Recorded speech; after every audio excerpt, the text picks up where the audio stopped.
Naquela época, havia duas cidades que se destacavam pela riqueza, pelo poder e pela influência. Sodoma e Gomorra eram conhecidas em toda a região como centros de comércio, festa e excessos. Suas ruas eram iluminadas pela música, pelos banquetes, pela ostentação de ouro e prata. Para quem olhava de fora, parecia o auge do progresso humano. Mas por trás do brilho aparente, havia um abismo de corrupção, violência e imoralidade. Aquelas cidades se tornaram o símbolo de um povo que havia virado as costas para Deus, entregando-se ao orgulho, à arrogância e ao pecado sem limites. E aqui já começa o primeiro gancho. O que acontece quando a paciência divina chega ao fim? O que acontece quando a injustiça se torna insuportável até mesmo para o Criador do universo? É isso que você vai descobrir agora, porque a história que vou te contar não é apenas sobre duas cidades antigas, é um alerta eterno para toda a humanidade. Mas antes de revelar o destino de Sodoma e Gomorra, precisamos voltar a alguns capítulos e entender quem estava diretamente envolvido nesse drama. Abraão, o patriarca escolhido por Deus, vivia em comunhão constante com o Senhor. Ele já havia recebido promessas incríveis, que se tornaria pai de uma grande nação e que sua descendência seria incontável como as estrelas do céu. Abraão caminhava em fé, mas também carregava consigo um senso de justiça e compaixão que seriam postos à prova nesse momento. Foi numa tarde, enquanto ele descansava próximo à sua tenda, que 3 homens misteriosos apareceram diante dele. Não eram visitantes comuns, eram seres celestiais, enviados pelo próprio Deus, e Abraão os recebeu com hospitalidade. Ele preparou pão fresco, carne tenra, água para lavar os pés e os serviu com toda reverência. Mas a visita não era apenas uma cortesia divina. Havia uma mensagem escondida por trás daquelas figuras angelicais. Um deles trouxe uma promessa que parecia impossível. Sara, sua esposa já idosa e estéril, daria à luz um filho. Imagine o choque. Sara, que ouvia da entrada da tenda, riu em silêncio, porque pensava que sua idade já havia encerrado qualquer esperança. Mas Deus não se limita à lógica humana. Ali, diante deles, estava a confirmação de que nada é impossível para o Senhor. E é nesse ponto que a história começa a mudar de tom. Depois da promessa, os visitantes se levantaram e olharam em direção ao vale onde Sodoma e Gomorra brilhavam ao longe. E o Senhor revelou algo a Abraão. O clamor contra aquelas cidades havia chegado ao céu. A maldade do povo era tamanha que não poderia mais ser ignorada. Mas atenção, porque aqui vem uma parte crucial. Deus não age sem justiça. Ele não destrói sem antes avaliar, sem antes pesar as obras e oferecer oportunidades. Então Abraão, cheio de ousadia, se aproximou de Deus e fez uma pergunta que ecoa até hoje. E se houver 50 justos dentro da cidade, destruirás o lugar e não pouparás por amor a eles? Esse foi apenas o começo de uma negociação incrível entre um homem e o Criador do universo. Abraão foi reduzindo o número, 45, 40, 30, 20, até chegar a 10. E a resposta de Deus foi clara. Se houvesse apenas 10 justos, ele pouparia a cidade inteira. Mas você já consegue imaginar o problema, não é? Nem mesmo 10 justos poderiam ser encontrados em meio àquela multidão corrompida. Esse é o ponto onde percebemos a gravidade da situação. Quando uma sociedade inteira se entrega ao mal, não apenas alguns indivíduos sofrem as consequências. Toda a estrutura desmorona. E aqui entra um novo personagem-chave, Ló, sobrinho de Abraão, que havia escolhido viver justamente em Sodoma. Ele prosperou na cidade, tinha sua casa e família ali, mas agora estava prestes a presenciar o maior juízo de sua vida. Os anjos chegaram à cidade ao entardecer e Ló, sem perceber totalmente quem eram, insistiu para que se hospedassem em sua casa. Ele sabia que as ruas de Sodoma não eram seguras à noite, e foi nesse momento que a podridão da cidade se revelou de forma explícita e assustadora. Homens de todas as partes cercaram a casa de Ló, exigindo que os visitantes fossem entregues a eles para práticas vergonhosas. O nível de depravação era tão alto que não havia mais limites de respeito, dignidade ou santidade. A violência estava prestes a explodir. Mas então os anjos intervieram. Feriram os homens com cegueira, de modo que tropeçavam e não conseguiam achar a porta. Pare e pense nisso. Mesmo diante de um milagre sobrenatural, eles não desistiram. Continuavam tentando, obstinados em sua maldade. Isso mostra até onde o coração humano pode chegar quando rejeita a Deus. Cegueira espiritual tão densa que nem sinais claros conseguem deter. Naquele instante, os anjos foram diretos com Ló. Era hora de fugir.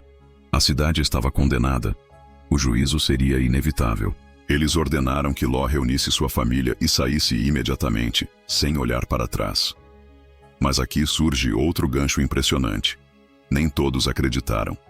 Os genros de Ló riram. Acharam que era uma piada. Imagine isso. A destruição estava às portas, e ainda assim houve quem tratasse a mensagem como uma brincadeira. Agora segure firme, porque o que vem a seguir é um dos momentos mais intensos da narrativa bíblica.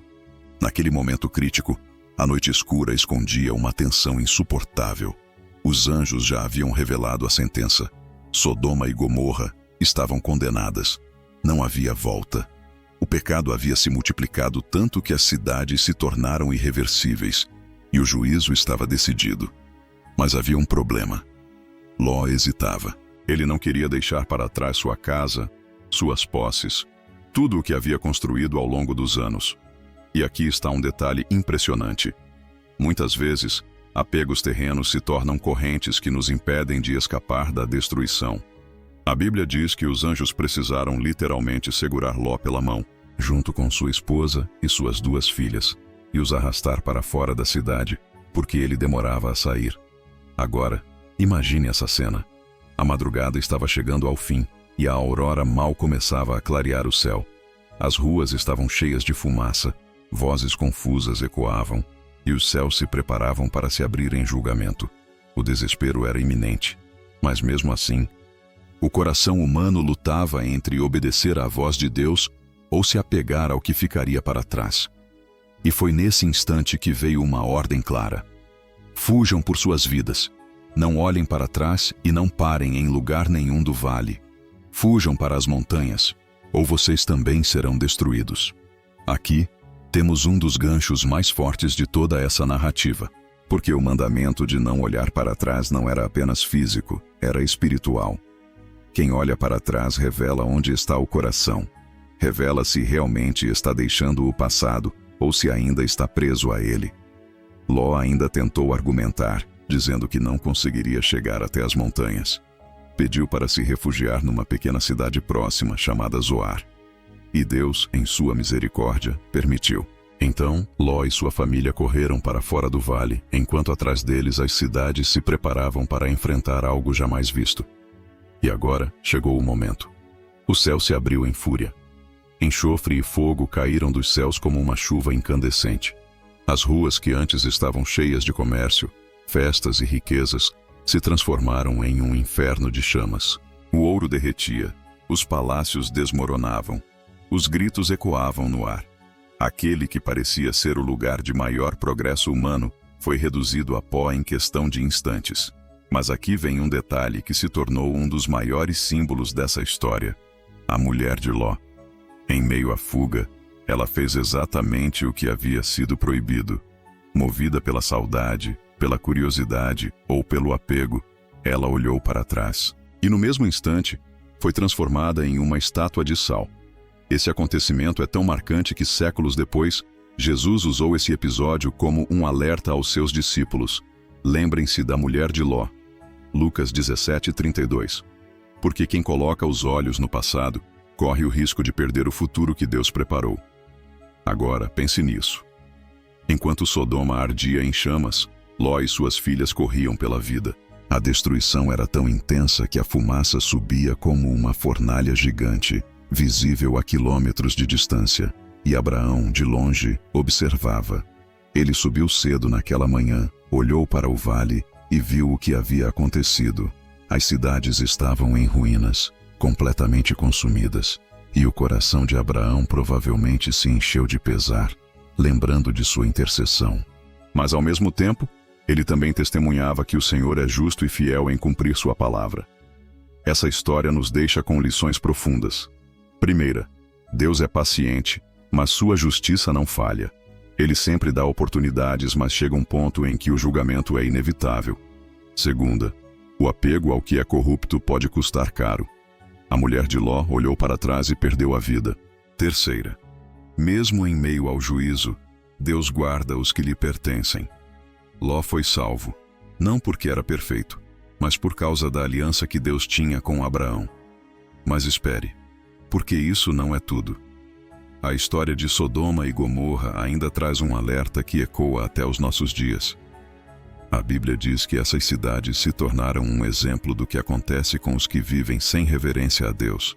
Elas são citadas em vários livros bíblicos como símbolo de decadência, corrupção e juízo final. E é exatamente aqui que está o gancho para o final. Sodoma e Gomorra não são apenas lembranças de duas cidades antigas. Elas são um espelho que mostra o destino de todo aquele que rejeita a verdade. E se hoje vemos o mundo cada vez mais parecido com aquelas cidades, precisamos parar e refletir. Será que estamos repetindo os mesmos erros? Se prepare, porque no próximo bloco vamos explorar justamente isso.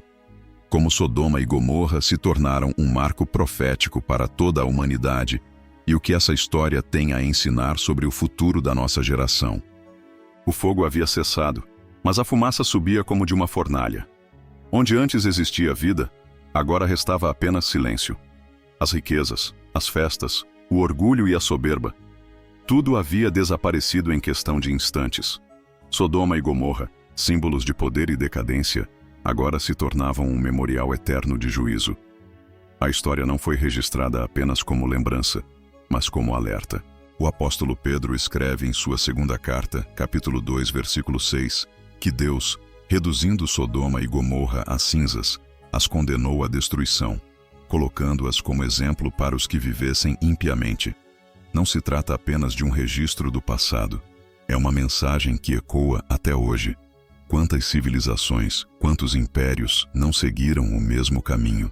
Cresceram em orgulho, mergulharam na imoralidade, ignoraram a justiça e a voz de Deus. O resultado foi sempre o mesmo: queda. Mas a mensagem não é apenas de juízo. No meio da destruição, havia um escape. Ló e suas filhas foram retirados a tempo, porque ainda havia graça. Isso nos mostra que, mesmo em meio à ira, Deus nunca deixa de manifestar sua misericórdia. Ele sempre oferece um caminho de saída, mas cabe ao homem decidir se vai aceitá-lo ou rejeitá-lo. E aqui está o ponto mais profundo. Sodoma e Gomorra não caíram apenas por seus pecados visíveis, mas por algo ainda mais grave. Desprezaram a oportunidade de arrependimento. Mesmo após receberem testemunho, mesmo conhecendo Abraão e ouvindo da justiça de Deus, preferiram o caminho da corrupção. Jesus, em Lucas capítulo 17, disse que assim como foi nos dias de Ló, assim também será no dia em que o Filho do Homem se manifestar. As pessoas comiam, bebiam, compravam, vendiam, plantavam, edificavam. Mas no dia em que Ló saiu de Sodoma, choveu fogo e enxofre do céu e destruiu a todos. Assim será no dia em que o Filho do Homem se manifestar. Isso significa que a história de Sodoma e Gomorra não é apenas sobre o passado, mas também sobre o futuro. É um espelho profético. O mundo de hoje vive dias semelhantes: avanço material, desprezo espiritual, banalização do pecado e rejeição de Deus. Mas assim como Ló teve uma saída, também hoje há um escape. Esse escape tem nome: Jesus Cristo. Ele é a única porta que nos livra do juízo final. A cruz é a resposta de Deus para que não sejamos consumidos pelo fogo eterno. Se Sodoma e Gomorra são o memorial da justiça, a cruz é o memorial da graça. Um mostra o fim do pecado, o outro mostra a salvação para quem crê, e cada pessoa precisa escolher em qual lado deseja estar. Hoje, o Senhor ainda chama. Ele não deseja que ninguém se perca, mas que todos cheguem ao arrependimento. Mas assim como aconteceu naquela cidade, haverá um dia em que a porta se fechará. Por isso a mensagem é urgente. Não endureça o coração. Não repita o erro dos habitantes de Sodoma. Ouça o chamado. Volte-se para Deus enquanto há tempo. Se você sente que essa mensagem falou ao seu coração, ore agora mesmo, entregando sua vida a Cristo. Ele é o escape. Ele é a vida. ele é a salvação. Porque assim como houve um memorial de juízo no passado, haverá um memorial de glória no futuro, e aqueles que estiverem em Cristo não provarão da condenação, mas da vida eterna. Compartilhe esta mensagem com alguém que precisa despertar. Escreva aqui nos comentários: eu escolho a vida em Cristo, porque onde o pecado abundou, superabundou a graça. E se Sodoma nos lembra do peso do juízo, a cruz nos lembra do poder da salvação. Se inscreva no canal e lembre-se, no final, o bem sempre vence o mal. Até o próximo vídeo.